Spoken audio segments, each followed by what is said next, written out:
আসসালামু আলাইকুম। আজকে দুপুর 12:30টার দিকে আমাদের জাতীয় শ্রমিক শক্তি এনসিপির কেন্দ্রীয় সংগঠক এবং খুলনা বিভাগীয় সমন্বয়ক মোতালেব শিকদার গুলিবিদ্ধ হয়ে খুলনা মেডিকেল কলেজ হাসপাতালে এখন চিকিৎসাধীন আছেন এবং তার মাথার খুলির পাশ দিয়ে গুলিটা চলে গিয়েছে।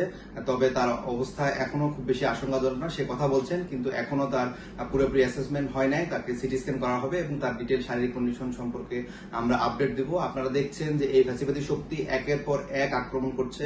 আপনারা দেখেছেন যে আমাদের শহীদ উসমান হাদি গুলিবিদ্ধ হওয়ার পরে আমরা দেখলাম যে আমাদের ধানমন্ডি থানার এনসিপির রিমি অস্বাভাবিক মৃত্যু আমরা দেখেছি। তার পরবর্তীতে আমরা উত্তরাতে আমাদের এনসিপির নেতাকর্মীদের উপরে হামলা হয়েছে এবং মিরপুরে তাদেরকে স্টেপ করা হয়েছে এবং তারই পরিপ্রেক্ষিতে ধারাবাহিকতায় আজকে আমরা দেখলাম যে আমাদের এনসিপির যে শ্রমিক শক্তি, জাতীয় শ্রমিক শক্তির কেন্দ্রীয় সংগঠনকে খুলনায় গুলিবিদ্ধ করা হয়েছে। শুধু ঢাকায় না, ঢাকার বাইরেও প্যানিক ছড়িয়ে দেওয়া হচ্ছে।